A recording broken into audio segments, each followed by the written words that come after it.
I think it was in ALHI's time. I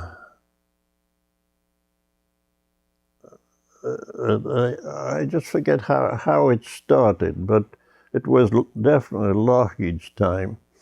And what it was, they brought arbitration in, or people come in to sort out difficulties. That's it. So whatever you want to call it, wasn't arbitration. They'd just bring a fellow from the university in labor relations, and he would talk to both sides and sort it out. And however, in 1970 or so, that was when they brought in a contract, and we had negotiated a contract there, and but the union, the CSA, wouldn't sign it. The president at that time, he didn't agree with it, so he wouldn't sign it. That was the time I was elected president in 1972. Now that contract, it was on wages and who was going to be in it. Now, when I took over, I signed the contract on behalf of the workers, and that meant that all the management people were out. They were not in the CSA. So that was really the first time that we got to be anything like an employee organization. And we did all right. We had one or two busts up with the government. I think we had 2 or 3 times we went out on strikes. They'd never done this before, but we managed to get them out on strike a couple of times. And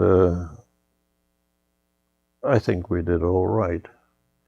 We were also, as well as the government, we also had what they call crown agencies. These were things like the liquor board and 1 or 2 hospitals. And we started negotiating contracts for them. University of Calgary was one place that we were looking after. And as I said, we had strikes. We began to throw our weight around. But we needed to do much more. And Bert Holhol was the minister then, and he was very upset with us that we would go out and strike. We used to have, or the labor movement used to have a meeting at Jasper. Maybe some of you remember it. Jack Dick of the Plumbers Union worked it out with somebody, and we used to have a meeting there. And I remember Bert Holhol talking to those guys, not to me, but to those guys about how bad we were. That's just Bert. He was just trying to put the blame somewhere else, of course. But however,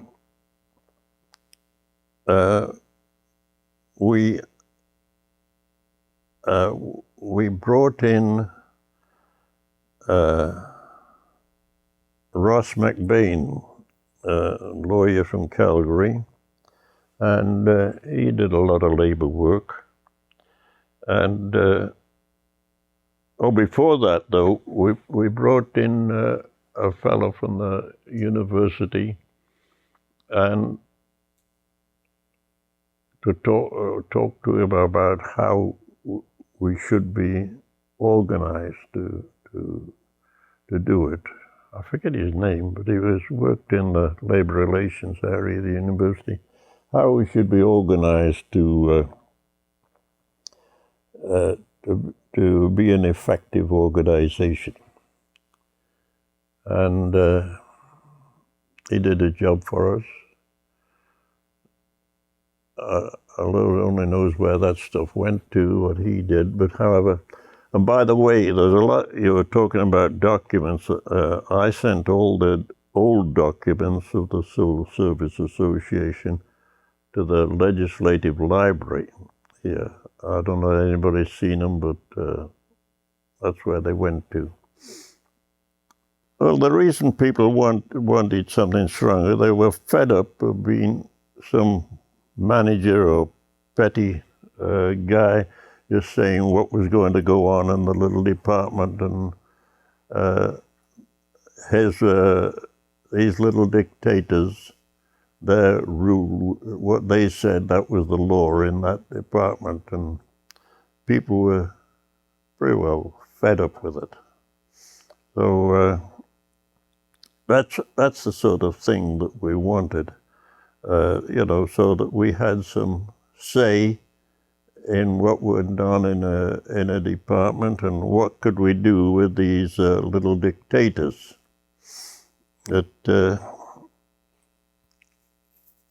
you know, we were under the Public Service Act at that particular time, and we had a strike, and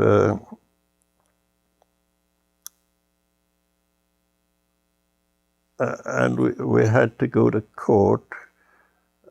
I'm just digging my memory up for something that happened a long time ago. And well, there was no real winners or losers. But we were working pretty hard to get the right to strike. And they brought in the Employee Relations Act and all of this. But what we didn't think of, that there's nothing in the Public Service Act to say that we shouldn't strike. But when we went into the Public Service Employee Relations Act, they put in all kinds of controls and arbitration or whatever, but there was no right to strike. So in our efforts to improve things, we really set ourselves back, because we could strike under the Public Service Act. That was very unfortunate, but I guess we didn't know as much as we thought we knew. So they brought in the Public Service Employee Relations Act, and another act for the Crown Agencies, the Crown Agencies Employee Relations Act. That was for these other boards and commissions. And everything had to be arbitrated, and if we didn't agree with things, we had the chance of, we did start then putting out votes on what was agreed to in negotiations. And the first vote we put out, just so that people would get the idea that it was done honestly, I put it out to, I think, a chartered accountant to a company to count the votes and to write us a letter to what the answer was, for or against. So we improved things quite a bit, although we went backwards on the strike business, which is something we just couldn't beat, because there they'd got it into law. So we had strikes at the university hospitals. I know doctors would phone up and blame me for strikes. I suppose they were right, but you know, they only saw it from their point of view, and we were on strike, and they'd got patients they wanted to treat. They didn't see the other side, that there was a reason for strike. And the hospitals were like Foothills Hospital. They had the hospital association negotiating for them. They set up quite a labor section there, and it was that these guys they tried to be pretty clever. I know we went on strike in the public service, and we got an increase, a little increase, well worth it. And we tried to get the same for Foothills Hospital. And we insisted it be the same. But those people, they were so smart, they give us more than we were asking for, as sort of challenge us to strike now on that. But we took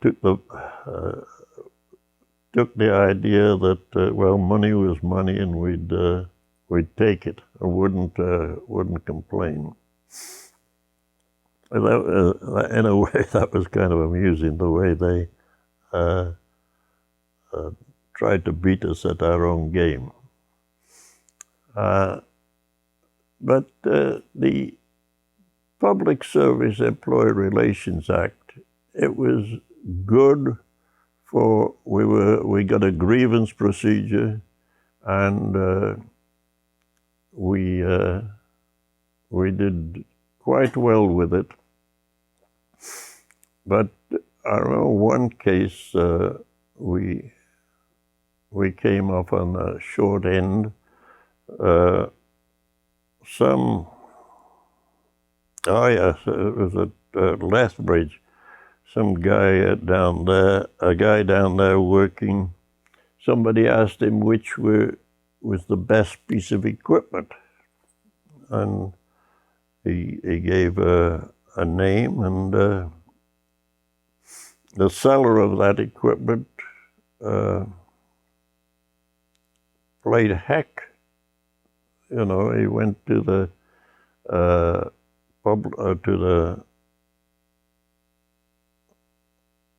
to the chiefs of that area and said he said this, and so they fired him for saying what he did about the equipment. But we had a grievance of it and a hearing, but nevertheless we didn't win it, and I still don't know why we didn't. Maybe we didn't present it well enough. We had a good grievance procedure then. We were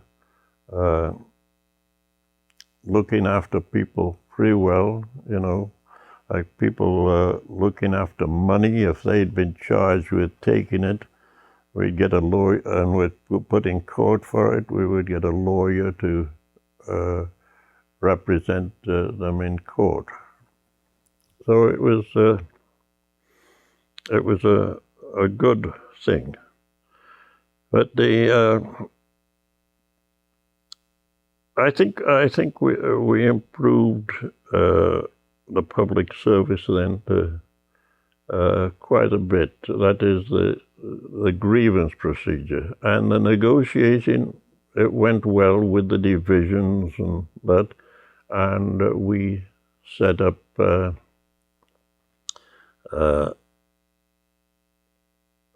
votes on it. They never had a chance of voting on anything before, but it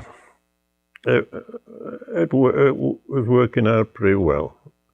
And as I said, we were, at that particular time, we were in the labor movement. We were part of AUPE, and things, they were doing all right.